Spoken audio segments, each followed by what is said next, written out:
Tuesday, September 10th, 2019. That's right, ladies and gentlemen. I am Etep Wakuian of the Place to Be Reviews, right here with yous and About Last Night. Episode 3. And I see we really don't have anybody watching right now, so I'll just be rambling a little bit here, obviously.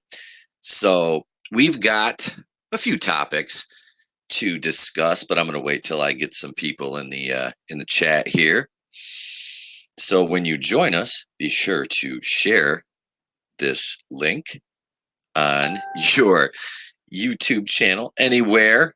Share, tweet it, do something like that for me. Give us a share, and we, my friends, will be off and running. So what we did the Anchor podcast last night. Myself, Monica, and Loudy covered some fun topics. Of course, we talked some MCU news, which is always good, you know. Oh, and then there, of course, is the it's the MCU now. For those of you keeping score at home, take a sip of coffee here. Is it still kind of early? Yeah. But the whole thing with the MCU right now is that you've got all of these new characters that they're trying to bring in, and they're doing it so fast that it doesn't really it's going to create some issues because you've got all these established characters that you're just pushing out, right? And you're trying to make room for all these new characters who are basically, B, C tier characters. Well, let's be honest, D and C tier characters. And you're really going to try and tell people that this is what you want, this is what you like. And if you don't, you're a bigot, or you're an incel, or you're a man baby, you're a misogynist. So hey, what's up, David? Oh, David Applegate in the chat, ladies and gentlemen. So we got two people watching right now. Show yourselves. One. Oh, somebody left. No, we're just talking a little MCU here, and how it's quickly turned into the MCU, and you're welcome, man. And they're trying to make us like all these new characters. Your She-Hulk, and which she's an established character, and I covered this. This is one of the things we talked about last night, was the fact that they're taking She-Hulk and they want to change her origin story so that she's not dependent on Bruce Banner to be a superhero, when that is her origin story. And this is basically what Young Ripper covered in his video, was that you can't just change the origin story. You can't do that. That's not how this works. I don't, and I can't understand and they say we're fragile, or fragile egos, because we don't like these characters. And it's not a fragile ego to criticize something not based on the fact that it's a female character, but for me, I'm criticizing on the fact that you're shoehorning this, you're forcing the issue, and these aren't good characters. Like I said, Captain Marvel's comic is about ready to end. Like I said, I'm not a comic reader, but I find, and I read all this news, and Darth Tico's in the chat. Good morning. And all these characters in the comics, and you want to say, oh, this is a great character. Morning, Monica. Said happy anniversary. Thank you very much. Today is I thought it was my 9th. It's my 8th wedding anniversary. It's January. We'll have been together 10 years. But yeah. So no, Captain Marvel's about ready to get well, I'm still blue. Captain Marvel's about ready to get rebooted again. Cat Pan mediocre, as I've taken to calling her now, because she is just a mediocre character at best. And now, we're getting Miss Marvel. We have that announcement on Disney Plus. Thank you, David. Thank you, sir. Uh, yeah, that's why. And I had announced last week that I was going to do a special episode of the podcast tonight without even looking at the calendar, the date, and I was like, "Oh God, tonight's my wedding anniversary. Today's my wedding anniversary." So no extra episode of the podcast. We'll have episode 60 at 8:30 tomorrow evening. So yeah, no, back to, so you got Cat Pan mediocre, and that's the funny thing is I heard there was an article they were talking. I think it was Heroic Hollywood. I covered it the other day. They were talking about why haven't they announced a sequel, a date for the sequel. They've said they're going to do Cat Pan mediocre too, but they don't have a date for it. The easy answer to that is they don't have two big movies to shoehorn it in. They don't. They have nothing. They put it between Infinity War and Endgame. It was a guaranteed financial success. It absolutely was. So now they're in this difficult position of, oh, well, we've got this character that the movie, and I'm using, wait, here, I'll do this because I don't like doing this early, but here, we'll do the air quotes, made $1 billion, and we don't have anywhere to put it now, the sequel, because we don't have two movies that are going to make, $1 billion, or, one, obviously Endgame went on to become the highest grossing film of all time. Easy answer. They didn't plan for it because they shoehorned Cat Pan. Man, they did. Absolutely, David. Absolutely. No, they did. They shoehorned it in, and that was Kevin Feige, and he's said that. He's on record as saying that he was the one that was championing that cause. So, it makes me laugh that they're really, that movie emboldened Marvel. And my air quotations are epic. Oh, thank you. Thank you, Monica. Let's put this up here. There we go. We'll show your comment for a minute there. No, they did. They really shoehorned her in, and it's like they painted themselves into this corner, but they were emboldened by the fact that the movie grossed, $1 billion, blah, blah, blah. Well, you guilted people into seeing it. I mean, I'm still getting called a Russian bot over Star Wars. This guy insisted that I was a Russian bot, and he said I had a fake profile picture. I'm like, that is me in the fucking wrestling ring. That's something a Russian bot would say. I'm like, well, I am part Russian, absolutely, but I trust me, my friend. I am no bot, comrade. I am no bot. Not bot over here. Only looking for potatoes to make vodka and some beets because I want some borscht, which is actually disgusting. If you've ever eaten borscht, my mother used to make me eat it as a child. And yeah, that ended not so well for, I just know. I haven't touched a beet or borscht since I was probably 7 years old. But so back to this MCU stuff. And you get, like I said, I'm still getting, and I've posted a couple comments in the Marvel Cinematic Universe group, which is, you're talking 170,000 members. And it's funny because I'll read through these comment threads before I post anything. And about Monica's waiting on her pierogies. I'm going to make some fresh pierogies for you. I have some in the freezer, but I'm not happy with the way they turned out because they're not as thick as I like them. And I spell thick THICC, C, thick. But no, I can make some better ones. That was actually the first batch I'd ever made by hand.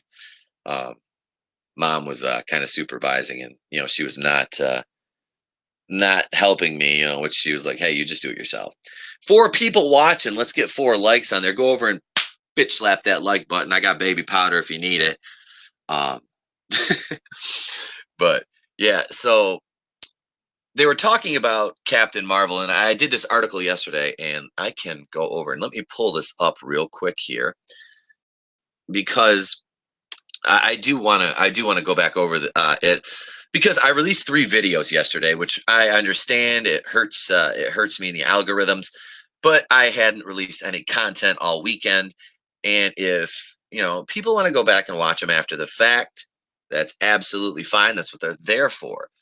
I will be organizing the live streams into different playlists. All the podcast episodes will be removed from the single release videos eventually. But all right, so Captain Marvel 2, and of course it goes to an ad. Captain Marvel 2 will introduce Marvel's next gay hero who will play a major role in Young Avengers. Okay, so this is really a slapped it red. Thank you, David. I love it, man. I love it. So we go with, all right, so this is Perry Carpenter. This came out September 8th, so it's a couple of days ago, but like I said, I did a video on it yesterday because I didn't do any over the weekend. It may have taken a long time, but Marvel has been working hard to get better representation in the Marvel Cinematic Universe. For those of you playing SJW Bingo along at home, representation. We have that in the Marvel Cinematic Universe, including introducing its first LGBTQ. There's a mention of the alphabet people, characters in Phase 4.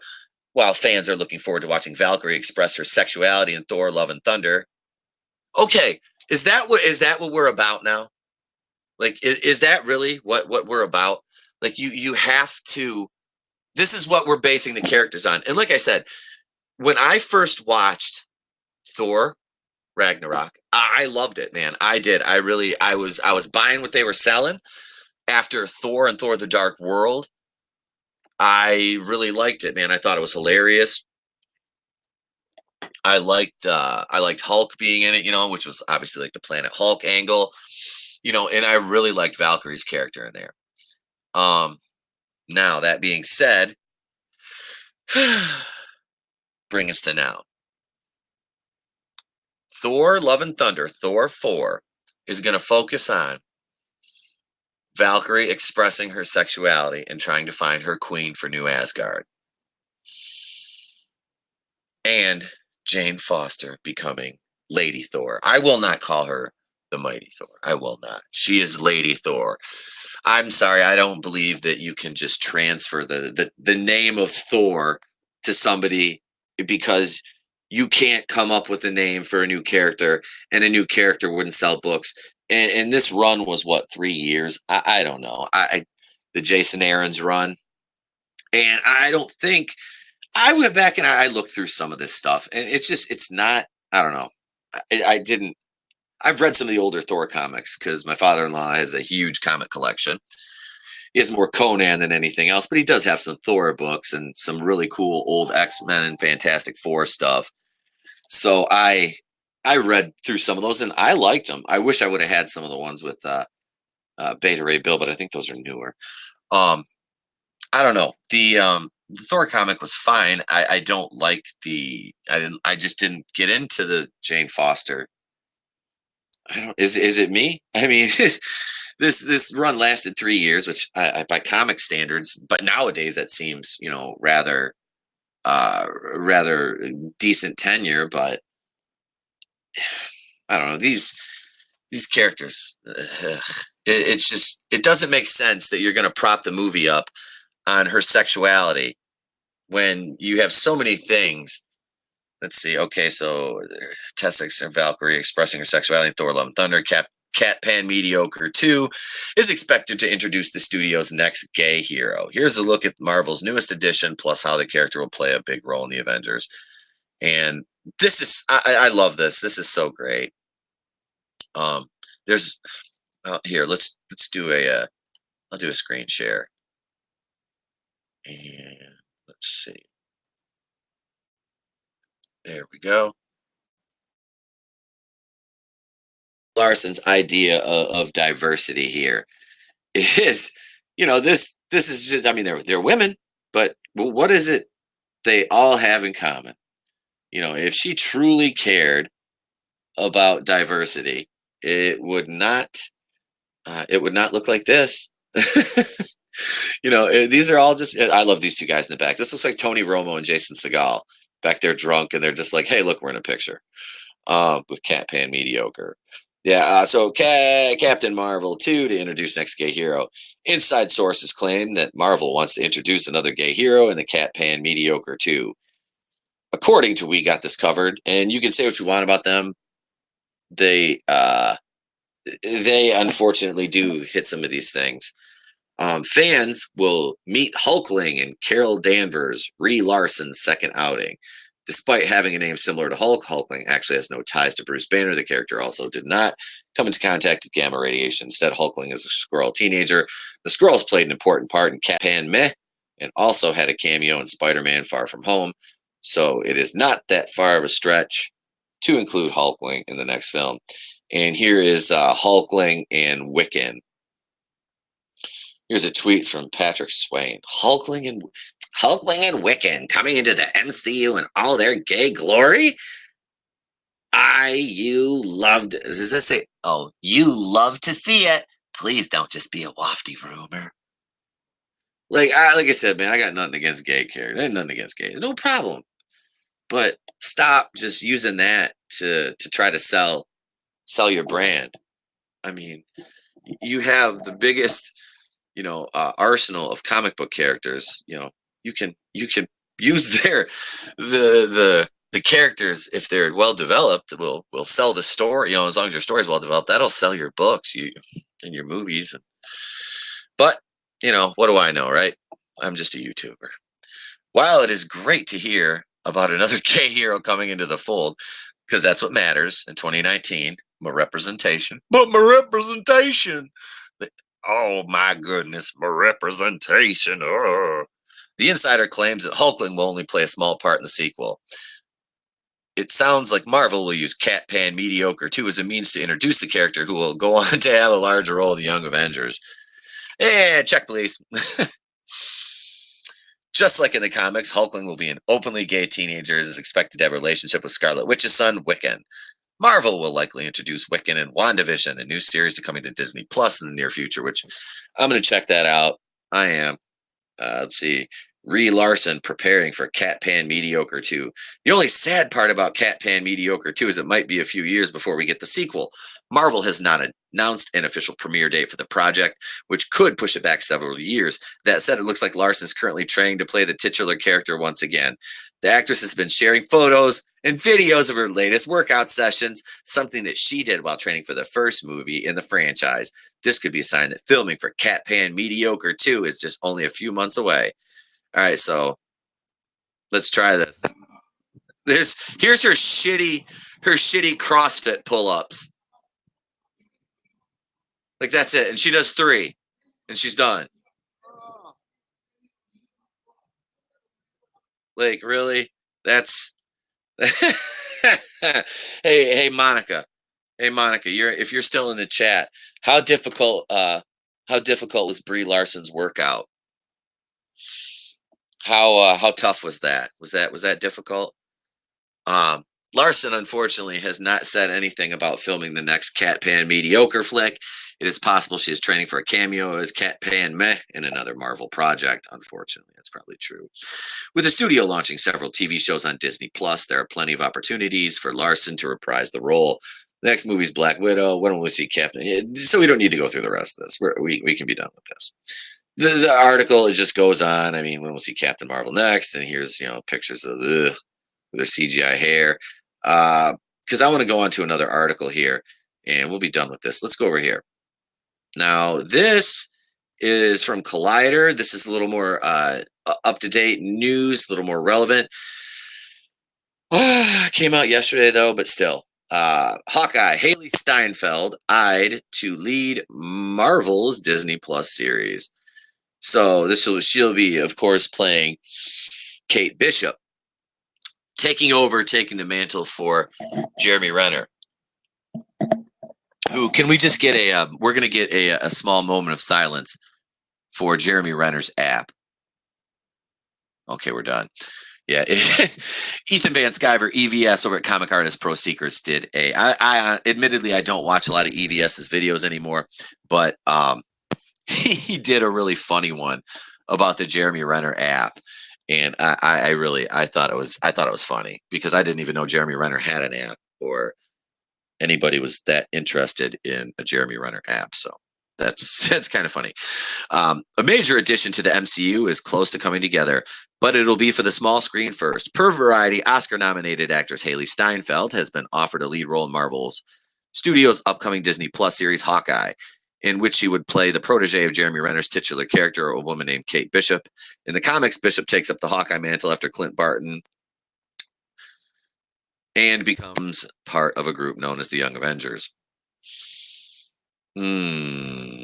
So the Young Avengers, we've got Kate Bishop, we've got Hulkling, we'll have Wiccan. Oh, this is going to be, oh yeah.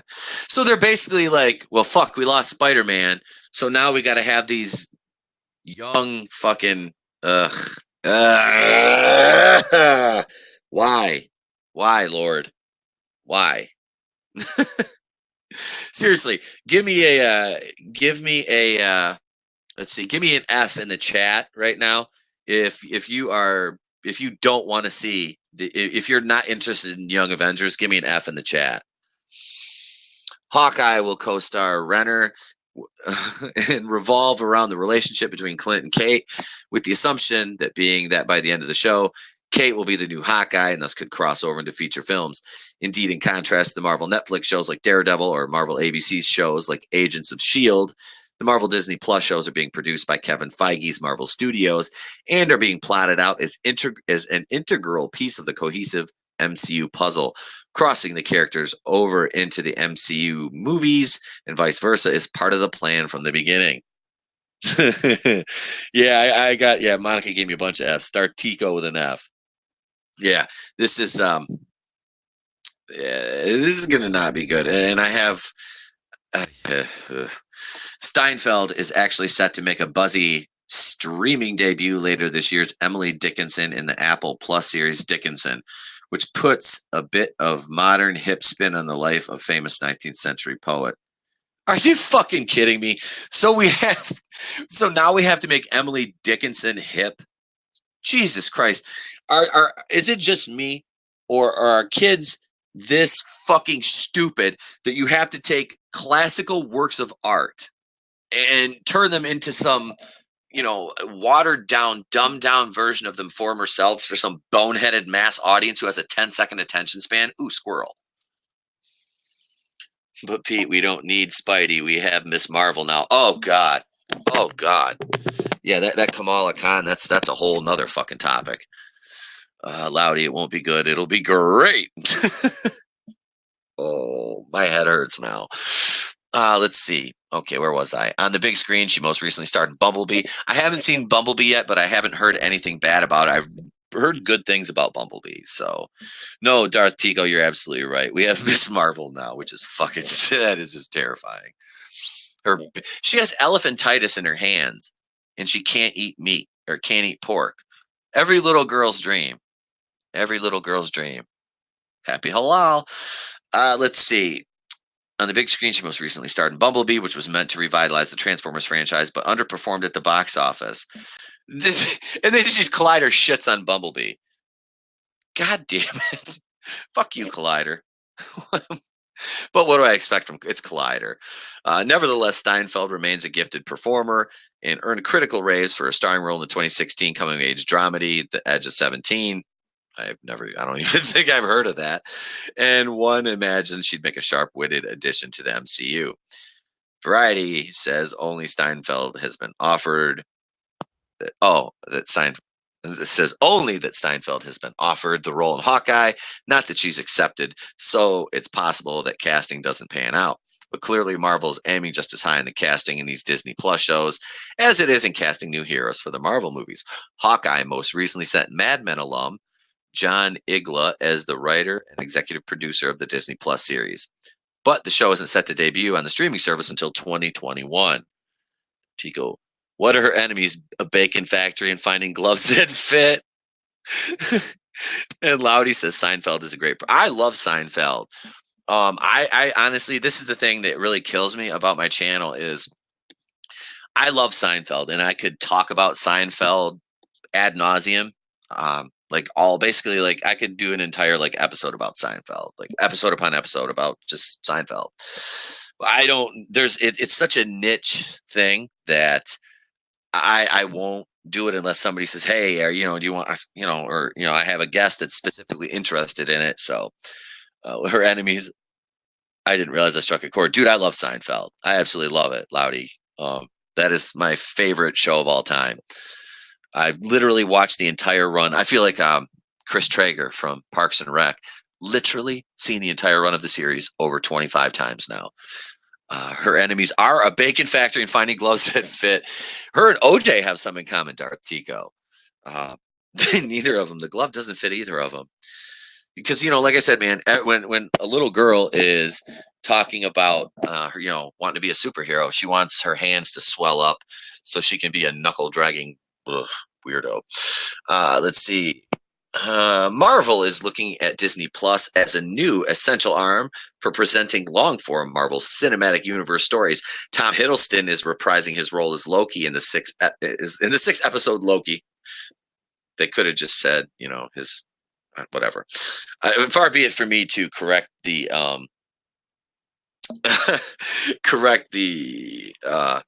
journalistic integrity and know-how of Collider. But yeah, I really hang on. Sip of coffee for the working man here. It's still early. Let's see, which picks up with the character after he disappeared in Avengers Endgame.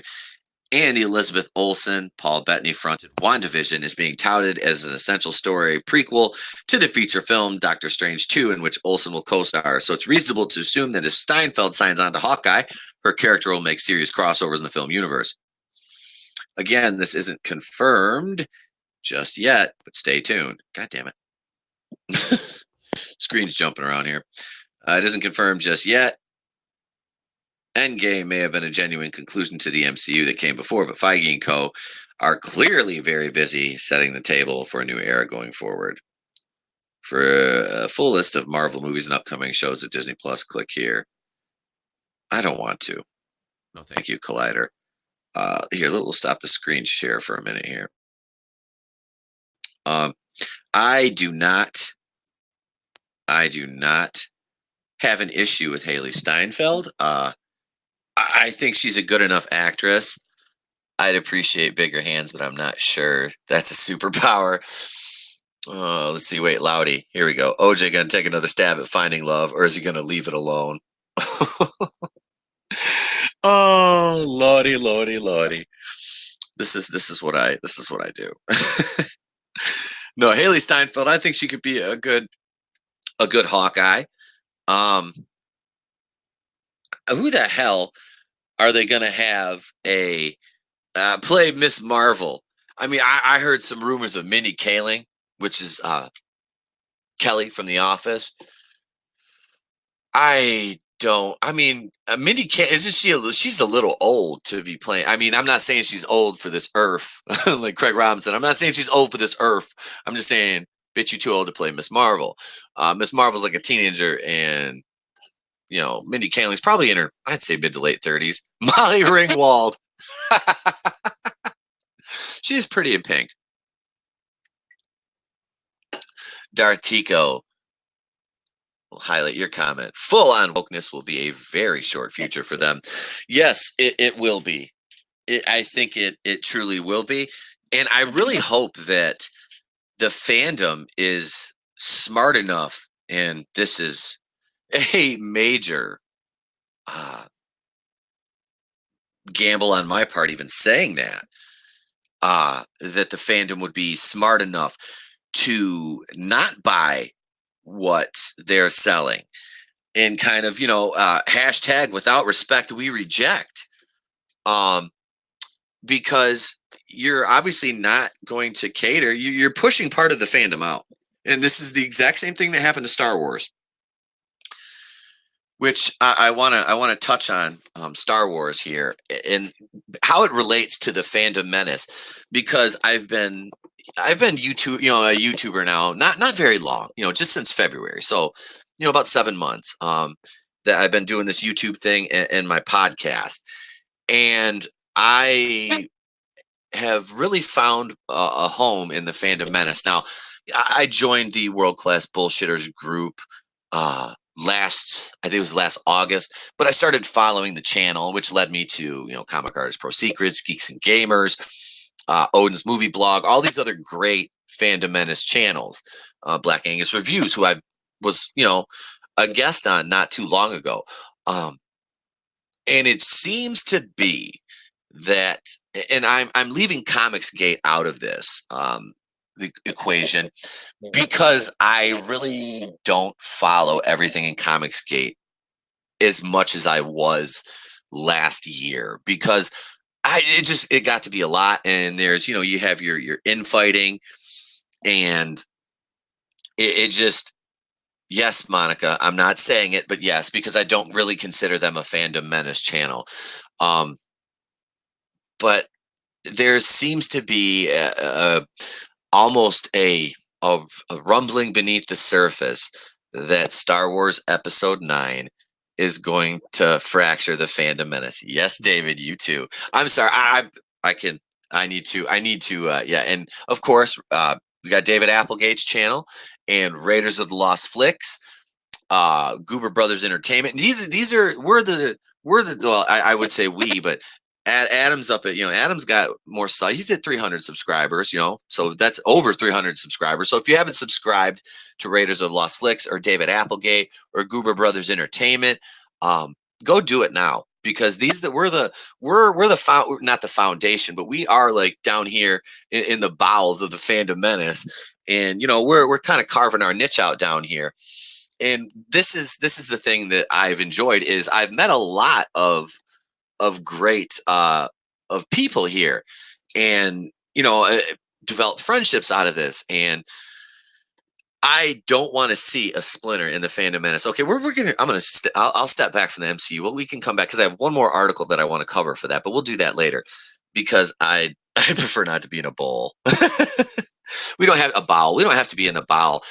We can be, like I said, I've hearkened back to my quote where I said the Fandom Menace is akin to the city of Coruscant, to make a Star Wars reference here, which Coruscant, the more money you have, the wealthier you are, the more clout you carry, you live in the upper levels of Coruscant. As you get down to the bottom, basically where we are, you're down in the bars that are selling death. The guys walk up to you at the bar and ask if you want to buy some death sticks. So, and there's no problem with that because I enjoy what I do. If it wasn't fun, I wouldn't do it. That being said, I don't think that Star Wars Episode 9 is going to cause a fracture in the Fandom Menace. I truly don't, because I think that the way this community is set up, we can weather that storm. It's not going to be The Last Jedi. It's not going to have the effect that The Last Jedi had in the fandom as a whole, Episode 9, on the Fandom Menace. Now, to me, if somebody in the Fandom Menace is like, hey, I went and watched Episode 9, I enjoyed it, and you can give me some compelling reasons why I should go see it, then I might watch it, because I am a Star Wars fan first and foremost. I hate Disney Star Wars. I truly do. 3 out of the 4 movies they've been released have been trash. Rogue One, I like it. I enjoyed it. It's not the best Star Wars movie, not at all, but it was an enjoyable movie. The characters were fine. I liked Felicity Jones, and like I've said before, Diego Luna is a gifted actor, but Cassian Andor's character really did nothing for me in that movie. I mean, I see what he was there for. He moved the plot along, which is fine. You need characters to do that. Alan Tudyk was great as K2SO. And last but not least, of course, you had Ben Mendelsohn, who plays Director Krennic and is an amazing villain. And then you had the inclusion of Darth Vader, which of course you got to see his castle on Mustafar for the first time, which was really, really cool, because before that you only got it in the comics, the EU and stuff like that. So yeah, it's good. That was a good movie. Whereas you look at The Force Awakens blatantly, blatantly copied A New Hope, The Last Jedi, The Last Dumpster Fires. I like to call it, attempted to, and I saw somebody call out and say that the the Last Jedi was every bit as good as Empire Strikes Back, and I completely was just ugh. I was disgusted. The Force Eats Bacon, nice. And Loudy, I love it. I love it. Let's see, Monica, release A New Hope in theaters the same day Episode 9 drops and see which one makes more money. Boom, The Last Jedi. Yeah, Jedi gone, Jedi gone. This is a great point Monica brings up right here. Release A New Hope in theaters. Re-release that in theaters the same day as Episode 9. See which one makes more money. I would bet the farm. I would bet the farm that A New Hope would probably make more money. I really do. Because seeing that on the big screen, because I wasn't fortunate enough to see A New Hope on the big screen. I wasn't even born yet. I got to see the end of the original trilogy when I was 3 years old. I got to go see The Last Jedi. You know, Last Jedi. Oh my God, that's a Freudian slip. Blech. Hang on, excuse me. Where's my garbage can? The Return of the Jedi. Oh wait, there's only one Jedi, and it's the Return. It ain't the last. So no, I don't think that the Rise of Skywalker is. I really right now, judging by everything, and they're doing reshoots now. This late in the game, you're set to release this in what is it, like 119 days or something like that. I don't know. I don't think these reshoots at this stage of the game are a good sign for the movie, and they haven't really released a full trailer. The last trailer they released was what, 45 seconds out of a minute and 25 or minute 30 were, prequel and original trilogy footage. Good Star Wars.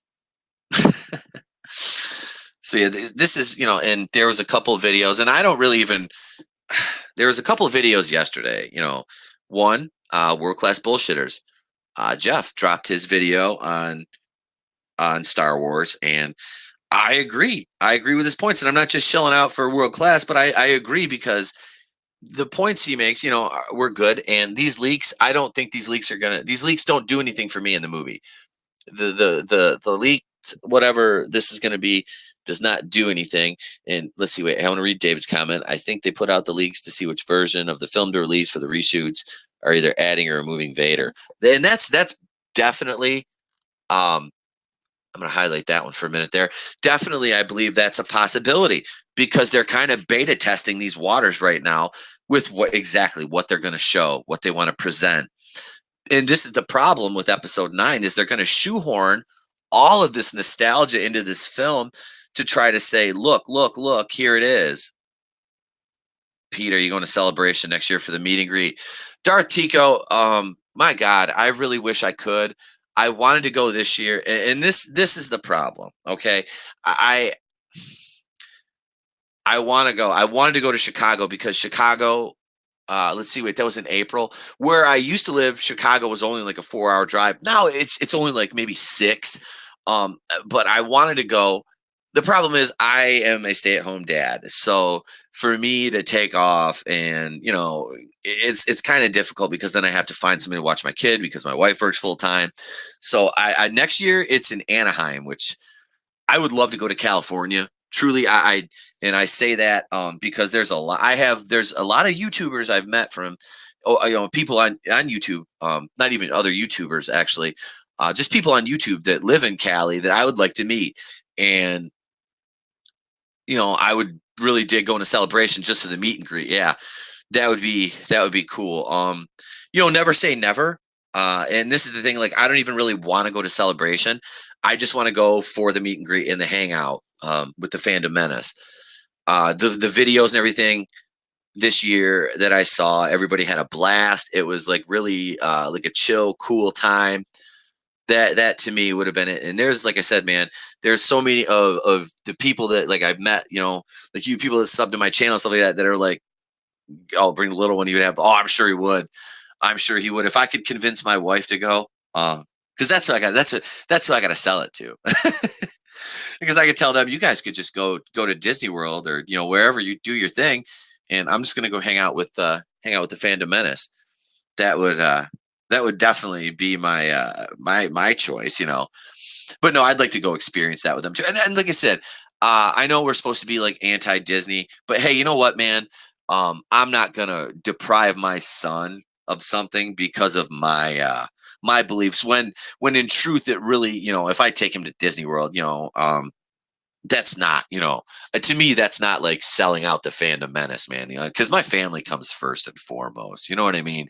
It's one thing for me to boycott a movie, or not give them any money in that respect. But if it's like my son watches the Disney Channel. He watches Mickey and stuff like that. He's a kid. I'm not going to be like, no, you can't watch Mickey because Daddy doesn't like Disney Star Wars. Now, do I let my son watch the Disney Star Wars movies? Has he seen them? Yes. Does he have some of the action figures? Yeah, he wanted them. I'm not going to say no.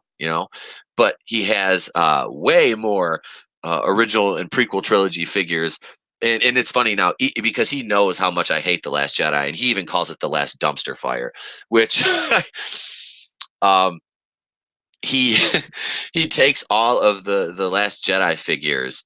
Um, he takes all of his Last Jedi figures and he sets them aside and says, "I'm not playing with these." I'm like, "I love you so much." And he's, let's see, wait, Dartico, not at all. This is our fight, not his yet. Exactly. And this is the thing. And this is, I'm not trying, I have to be careful because I don't want him to be indoctrinated into my way of thinking, because I want my son to. Would I love it if he agreed with me? Yes, but I want him to agree with me eventually when he's his cognitive awareness is all there and established, because it's his choice.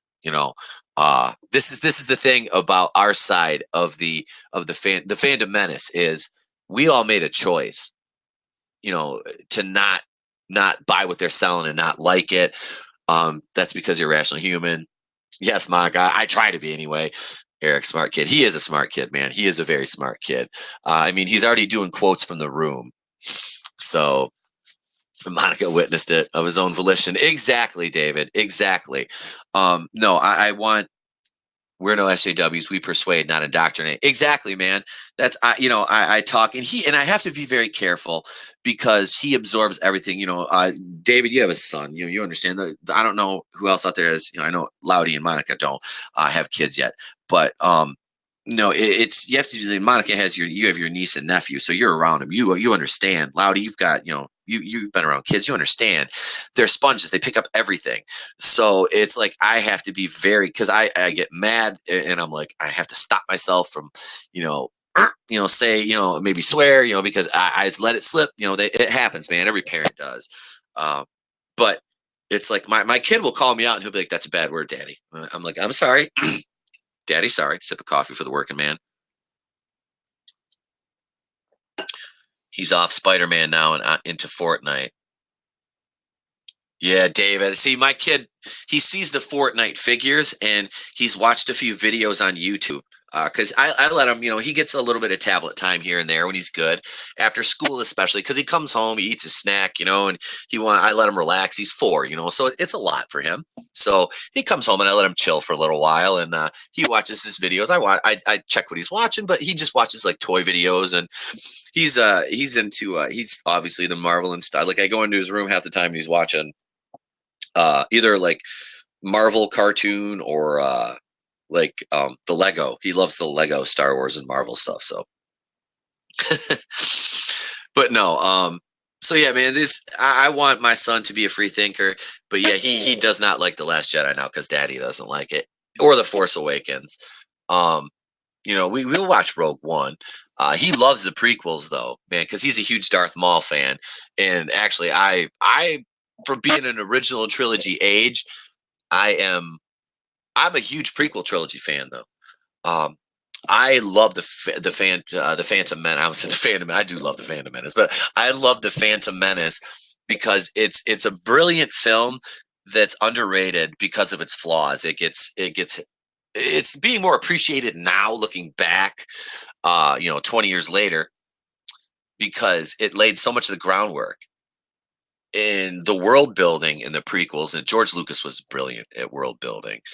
He truly was, and that's the things that I really the textures of the worlds, because most of those were a lot of they were model, they were sets they built, um, so that's what I really like about that is just the attention to detail that he put into them. I personally would love to see them go back to Kashyyyk. That's not in a Disney any sort, but like if we got if when Disney goes bankrupt and Lucasfilm, starts hemorrhaging money because hopefully, we have an impact on their brand enough. But this is the caveat: I don't want people to lose their jobs. Because I've been on the that's why I'm sitting on this couch now, because the company I worked for got downsized. So they started, releasing tenured employees. So yeah, it's no fun, and that's the only thing. All right, Monica, save some lives, and you have a good day, and I will talk to you later on this evening. And if you didn't already, bitch slap that like button on the way out. Pound on it, step on it, kick it. No, I think that I think we can have better Star Wars, but it's gonna take some major failings on Disney part. But like I said, man, this whole the boycott thing, and I support it. I do. I support my Star Wars boycott of family. I do. Um, but if somebody wants to go see it, hey, you know what, man, go see it. That's cool. We can debate. I was the first. Of course you were, Monica. Of course you were. Um, we can have that debate on the merits of Star Wars, but without getting into name calling, which is what most of these people are. That's their go to, their fail safe. You know, they can't rationalize why or how, so they just name call. And like I said, man, this is going to it will affect the fandom menace, but I don't think it's going to have the effect that people want it to have. Um, and I don't want to see the one thing I really don't want to see is like YouTube feuds over it. We've been pretty good so far with channels, but like then again, I have 92 subscribers, so I'm not exactly the creme de la creme of YouTube channels out here. I'll try to throw my name around. No, I'm a small channel and I'm building. And if I knew how to edit videos, it'd probably be a little bit better. But I'm still working on that Halloween review. That is, like I said, I just got to get that all put together properly. Um, for you guys. Let's see, David. They cannot accept different. That's why they want everything equal, as in everything like them. Exactly. And this I'm gonna get to that topic in a minute because I'm gonna highlight your comments. So I'll put that right up on the screen there. But no. So as far as the fandom menace goes, yesterday we saw the release of one video saying one thing about Star Wars, and then a rebuttal to the video by another YouTuber. And I think I don't take any issue with it. Um, I've been on streams with both of them, and they're both way way way larger channels than mine. I've been fortunate to stream once with each of them. Um, I have more of a relationship one than the other. Uh, but I was like, I think it was handled fine, and the problem is I don't want to see people starting to draw battle lines, other YouTubers now, and it just because it doesn't have to be like that. Because I believe both sides were presented in a respectful manner. Um, and I don't think that, and you guys out there know who I'm talking about. You guys know who I'm talking about. I don't think the name drop was meant to be a salvo, in a forthcoming feud or anything. Not at all. I just think it was point counterpoint. And if they, and to me, that would be very cool for, a kind of, almost like Crossfire kind of thing, just kind of video for video on why I think this and why I think this, and then let the fans decide. It doesn't, it's not malicious. It's done in the spirit of debate, and that is what the Fandom Menace is capable of. All right, let's get back to David's comment because this correlates to a movie that just came out, and we're gonna talk about that. Even though I haven't seen it and won't watch it, we're going to talk about it a little bit because I am familiar with the subject matter. They cannot accept different. That's why they want everything equal, isn't everything like them. All right. So this, David, to me, it kind of goes to the topic of It Chapter 2. Okay. Representation is the number one thing in entertainment now. Checking those diversity boxes, making sure that no matter if the story calls for it, if it makes sense, that everybody is represented. It Chapter 2. Apparently, the SJWs have a problem with this now because the two gay characters are attacked and one of them gets killed at the beginning of the movie. So, to an SJW, this is I don't want to say the word. It's problematic. That's not problematic. You wanted equality. You wanted representation. Okay? This is a horror movie. There's going to be death. There's going to be mayhem. People are going to die. These characters weren't singled out to be killed because they were gay or the one. I haven't even seen the movie, and I can tell you this is exactly what happened because it made sense to the plot of the movie. That's why. It wasn't some malicious thing done by the director or the writer to spite the fact that there was gay characters in the movie. No, it made sense to the movie to do it. It pushed the plot forward, so that's why they did it. End of story. You can't sit back and complain. And then this person on Twitter, this was a data racer. They were complaining that there was jump scares and it was terrifying and it was shocking. It's like, did they not realize what this movie is about? Like, I didn't watch the first. I've seen the original, the 1998 miniseries that was turned into a movie. I watched that. I watched it on TV when it came out. That was like my senior year in high school. And one of my friends had just got done reading the It book by Stephen King, and it was like, "Hey, you want to check this out?" And we were like, "Yeah, what the hell?" So we watched it, and I just not a fan. I love Tim Curry. Tim Curry is an amazing actor. I just did not care. It just wasn't my thing. And when the new one came out, and I've talked to people who've read the books, and since then, and now it's like, oh, to me, it's the violence with the children that, and trust me, I'm no snowflake when it comes to. I'm not saying that you shouldn't make these. Me personally, I'm not going to watch it, and that is what happens when you're a rational human being.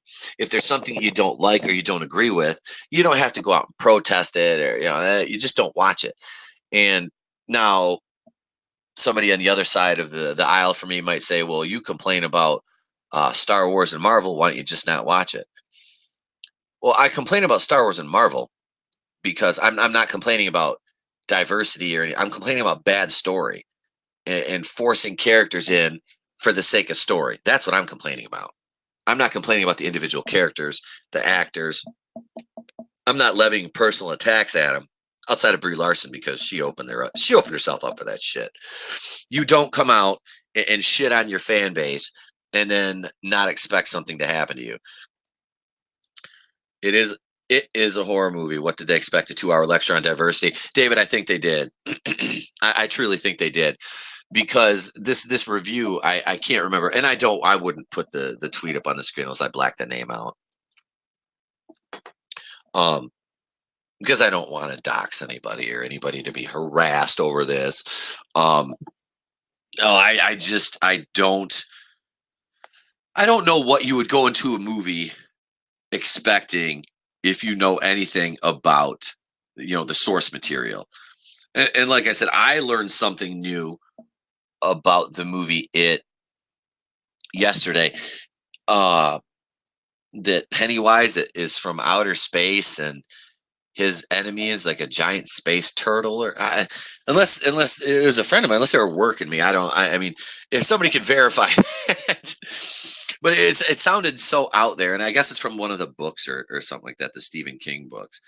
Um, I was kind of like, oh well, this is that's kind of odd, but you know, I guess coming from Stephen King, if it was written in the '80s, there was probably a lot of cocaine involved. So, I mean, I guess I can understand that. But no, yeah, I don't plan on watching it chapter two. Right? Like I said, I didn't watch the first one, and I heard that the only thing that made me want to say maybe yes, it is an alien. Okay, thank you, David. I because I just I don't know. I haven't seen the '98 miniseries, and I watched it again, but it's probably been at least 10 or 12 years. Like I said, it's not something that if it's on, I'm going to go out of I don't go out of my way to watch it. Um but if my wife, because I watch it with my wife. No, no, 12 years. No, I have not watched it with her. It's my ex. Ugh, that's a bad fucking memory. Okay, we can sweep that under the rug. Sip of coffee for the working man here. Um, no, I don't want to see it really. Like I said, I just extreme violence against children on film, and like I said, I know that is part of the story. So, like I said, I'm not going to be like, you should boycott. You should no, fuck that. If you want to go see the movie, see the movie. That's the way I am, man. Hell, I have to go suffer through Charlie's Angels, the reboot. Let that sink in. I have to sit in a theater and not want to yell and and throw something at the screen when I have to go see that. But it could surprise me, but I don't think it will. Um, I don't think the whole movie is going to be like a woke fest. I just think it's going to be a shitty movie. I don't believe it's this is like Elizabeth Banks on Elizabeth Banks on Elizabeth Banks, which I mean aesthetically to see Elizabeth Banks on Elizabeth Banks, I'd be all right with that. But no, really, it just doesn't look like a good movie to me. I don't understand how they got Patrick Stewart to do this, but that to me will probably be the bright spot is seeing Patrick Stewart. And I don't mind Naomi Scott either. I don't know her character's name in it. I've done a trailer reaction. Stress balls and a flask of rum. That's probably what I'm going to have to take with me. I might take depending on how far I have to drive to see the movie, because there's only one. There's only one theater in my town here, and they usually hang on to movies for a long time because it's a single theater. Patrick is in that shit. Really, I did not know Patrick Stewart was like that. I truly did not. I still, I can't hate on Patrick Stewart. I can't. I'll disagree with him, but I can't dislike Patrick Stewart. No, so I usually have to go. Let's see. There's three theaters within or four within about 25 miles. Um, but I will probably go a little bit farther out to see Charlie's Angels, because I'm gonna go see Charlie's Angels. I'm gonna go see Joker. Um, yeah, David, I don't like that globalist. I don't like that globalist stuff either. No, that's that disagreement point. Um, 15 minutes of a large theater. I wish, man. See, that's what I. Yeah, this is just the town I live in is so small. I mean, there's only like 8,000 people, so it's a small town. Um, But no, I'll drive. There's like I'll drive an hour. Like I did see Endgame. I drove about an hour and 10 minutes to go watch that with one of my friends because it was right around my birthday. So we just kind of made an afternoon of it. Um, because the theater's nicer. I'll go. Oh, so Brisbane. Yeah, Brisbane's a big city. Yes, I'm. Yeah, I'm. like, let's see, the nearest large, what would be considered like a large city to me, would probably be Mount Pleasant, Michigan, which is like 45 minutes south. And there, I mean, there's like, I don't know. I mean, it's not even that big of a city. I mean, maybe like 30,000 people there. So they have a decent, they have a really nice celebration cinema though. It's like, I think they have like 12 theaters there, but it's there. There's a university there too. So you pump up to about like, I don't know, like if there's like 30,000 there, probably when school's in session, an extra 15, 20,000 kids. So many people are complaining about Joker's woke and all this other shit. I don't see it. I think it's good representation of the times without being preachy. Joker's not woke at all. The SJWs hate Joker.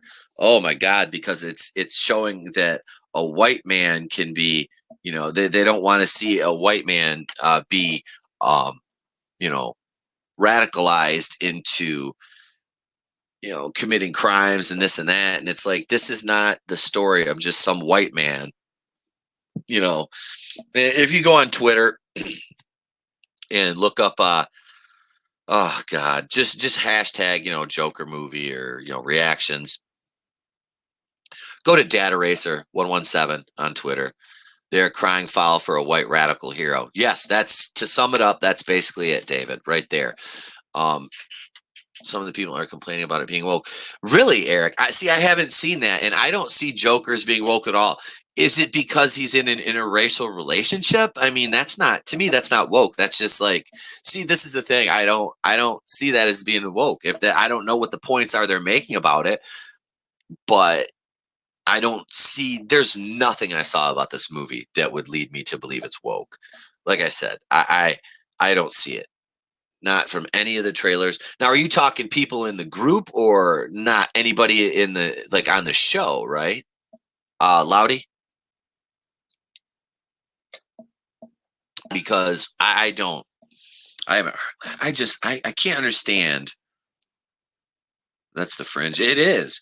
And this is the thing. Like I said, man, I've seen in some of the bigger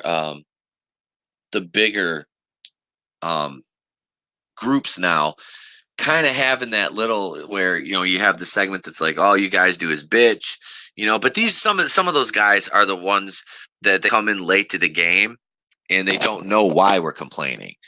you know they're not they're not aware of the scope of the situation yet. Let's see, most of the DC fan base are pro Joker, said David. Yeah, the DC fan base, because they understand the character. They understand that the root of the Joker story is not about a white man being radicalized. It's about an individual basically just being cast aside, forgotten by society, and he finds his home in anarchy. He lives in anarchy. Okay.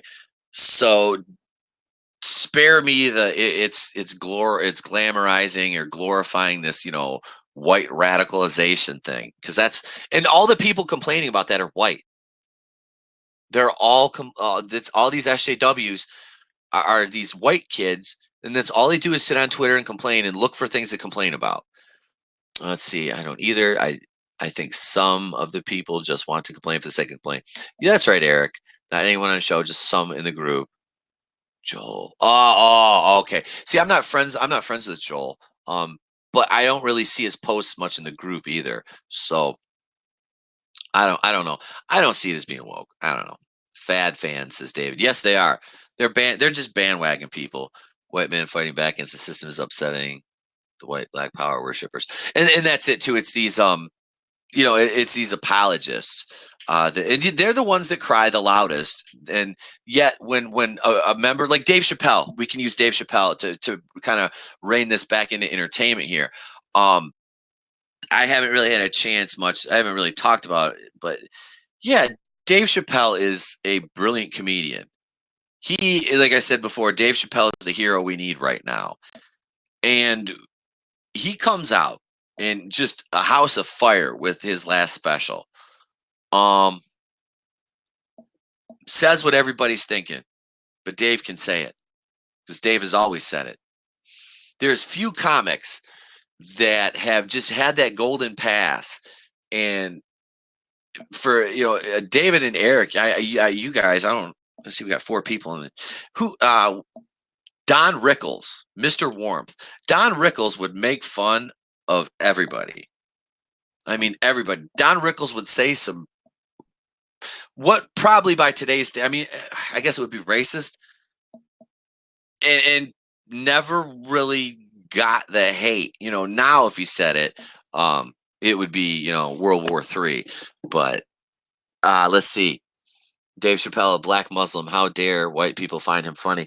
Yeah, and that I posted it in the Place to Be Reviews group the other day. I believe it was that. You know, just the worst. They said the worst kind of. It was from the Root, which of course it's going to hate on white folks, but this is the worst kind of white people, like Dave Chappelle's Sticks and Stones. And I'm like, I'm a white guy who pretty much is accepting of anybody if you're cool and you're not a douchebag. You know, I don't want to hate on. I'm not going to hate on somebody because of their ethnicity or their race or religion or anything like that, or if they're a fucking man or a woman. Trust me, they'll give me more of a reason to hate on them for them just being a douchebag or an asshole than they will just for being who they are. Because for simply hating a person for who they are is ridiculous. It's stupid. That's blind hate. And it's just destructive and has no place in society. It's not civilized. It's not at all. So you can no, and this whole thing, like Dave Chappelle's a Muslim, right? Where he says, "Well, you're anti-Muslim because no, I'm not. I'm anti-insanity, is what I am. So no, I don't have any problem with Muslims. I had Muslim neighbors. They were fine. We got along. The Root acts as if all whites are members of the Aryan Nation. Yep, yep. And that's the thing, man. Um, I just I just want to be entertained. I don't need I don't need morality lessons in my entertainment for the sake of politics. I don't. I really don't. And Dave Chappelle he just lets everybody have it. He's Dave Chappelle. He does what he wants. He says what he wants. And that is the kind of man or woman that used to be successful in stand-up comedy. Now it's all this watered down, and the only people I hear getting edgy with their comedy now, and I notice this because I don't listen to as much stand-up as I used to because I don't think it's funny anymore. There's very few comedians now I would watch and be like, I can sit through your special. Dave Chappelle is one of them. I used to love, and he was on Last Comic Standing. Lavelle Crawford, uh, back in the day. George Lopez was funny. America's Mexican is still one of my favorite stand-ups. Bill Burr, because he is kind of unapologetic. I used to love Louis C.K. I still do like Louis C.K.'s comedy. He's the odd duck, but I don't mind. I like his comedy. And what was the other one? Oh, well, of course, you got back in the day, the original Kings of Comedy: Bernie Mac, Cedric the Entertainer, D.L. Hughley, and Steve Harvey. Bernie Mac, especially. And then growing up, I grew up with Robert Wool and David Letterman, uh, Jay Leno, Eddie Murphy, Richard Pryor. This is the comedy. That I watched as a kid. And I was a huge, huge David Letterman fan when he was just doing stand-up comedy. The first time I did stand-up, I was 10, and I was doing David Letterman, Jay Leno, and Arsenio Hall material that I had recrafted into my own. This is the first time I ever did stand-up. And I was going, and it was a contest, and it was like a talent show, but they had a comedy, they have different divisions. They had a comedy division. I was going up against an 18-year-old, and his entire act was based on he had an imaginary friend. I literally mopped the floor with him, and it wasn't the fact that I was a 10-year-old, which was a novelty. As a novelty, a 10-year-old doing stand up. It was the fact that I was doing Arsenio Hall, David Letterman, and Jay Leno and Robert Wool material, on stage at 10. And people were like, this isn't just, this guy comes on stage and he's just talking to his imaginary friend. Lopez was funny until he got woke. Absolutely, man. Absolutely. Mel Brooks. Oh, fuck you. Well, yeah, Mel Brooks is yeah, Mel Brooks is the Don of comedy. That parody humor cannot make Spaceballs 2 because how woke Hollywood got. And Spaceballs 2 would be better than Star Wars. I mean, the original Spaceballs is better than Disney Star Wars now. So, yeah, I don't I don't think we'll ever get Spaceballs 2. I wish they would cryogenically freeze Mel Brooks and just wake him up after the wokening is over and we go back to normal. So, with that being said, I've been going for an hour and 10 minutes. I have a lot of stuff to do. I got some videos to do today, and I got some laundry to do too. With that being said, thank you so much to everybody. Dartico, David Applegate, Loudy, Coach Loudy, Monica. Let's see. Let's scroll back up here. See anybody else was in the chat earlier. So we mentioned Dartico. I think I got everybody. Yeah. So thank you all for joining me this morning for About Last Night, episode number 3. And oh yeah, not only do we have the podcast tomorrow night, but Thursday morning, there'll be another morning show with myself and Cody from Goober Brothers Entertainment. And that will be called Crossing Streams. So until tomorrow night, or you see another video release right here on YouTube, which will happen within the next 2 hours, be good to each other. I am Etep Wakuian of the Place to Be Reviews, and I will catch you on the flip side. Ladies and gentlemen, Mr. Conway Twitty.